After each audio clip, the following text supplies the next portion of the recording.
The properties of logarithms tell us that the logarithm of a product is the sum of the logarithms, the logarithm of a quotient is the difference of the logarithms, and the logarithm of a base raised to the power is the product of that power with the logarithm of the base. Here's some examples.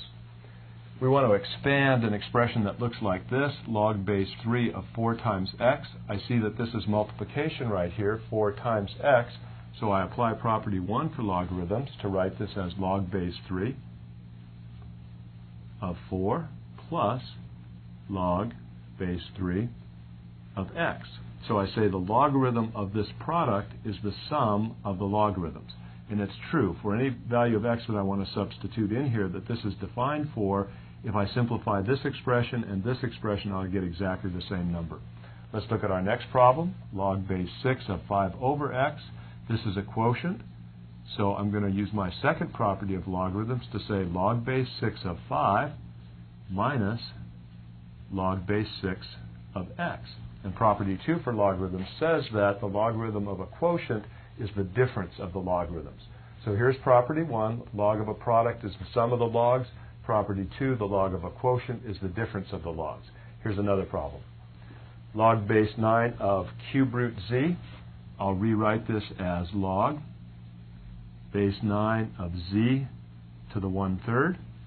Then I use my third property of logarithms to write this as 1/3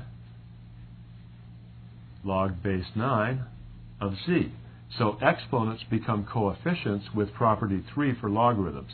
The logarithm of this base raised to this exponent is the product of that exponent with the logarithm of the base. So there's property 3 used to simplify that expression. Next I have this.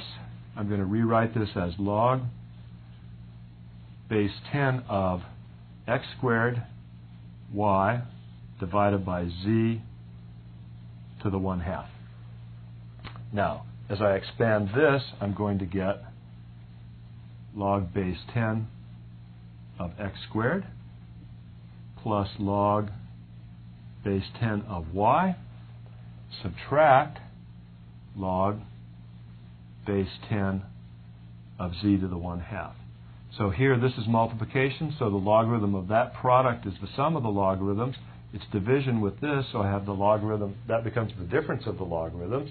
The only thing I have left to do is to take these exponents and write them out in front. I'll do that and end up with 2 log base 10 of x plus log base 10 of y minus 1/2 log base 10 of z. So there I've expanded this expression as much as possible using my properties of logarithms. You see each of my exponents becomes a coefficient. Where I had multiplication, it turns into addition, and where I had a quotient, it turns into subtraction. Now let's go the other way and take one that's in expanded form and contract it back to a single logarithm. Write as a single logarithm, log base b of x plus log base b of z. I see I have the sum of two logs here with the same base, so that's going to be the logarithm to that base of just that product. So the sum of these logs ends up to be the log of that product. Now as I move down to problem 6, you see I have a more complicated expression. What I'm going to do is rewrite this by first taking the exponents or the coefficients back up as exponents. So I'll write this as log base 2 of x to the 3rd when this coefficient goes back to that exponent, plus log base 2 of y to the 1/2 when that coefficient goes back to an exponent. And then here I'm going to even take this one with me. This is just my preference for doing this problem. Not everybody likes to do it this way, but I do. So I can think of this subtraction sign as a coefficient of -1. I'll take that back to that exponent on z. Now it's all addition right here with logarithm of the same base, so I'm going to use property 1 for logarithms to write this as log base 2 of x cubed times y to the 1/2 times z to the -1.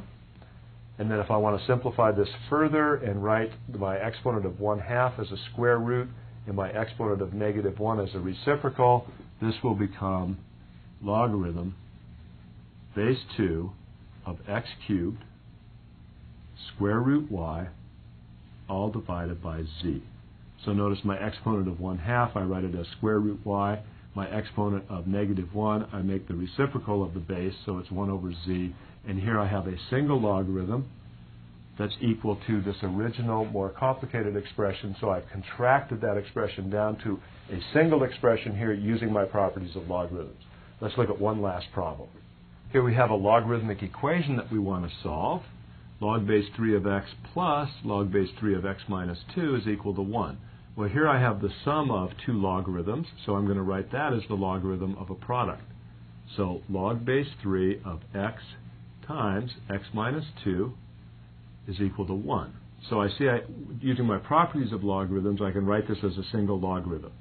Now, this is just a single logarithm statement, so I can write it in exponential form as 3 to the 1 is equal to this. So I'll change this from logarithmic form to exponential form using the definition for logarithms. 3 to the 1 is equal to x times x minus 2.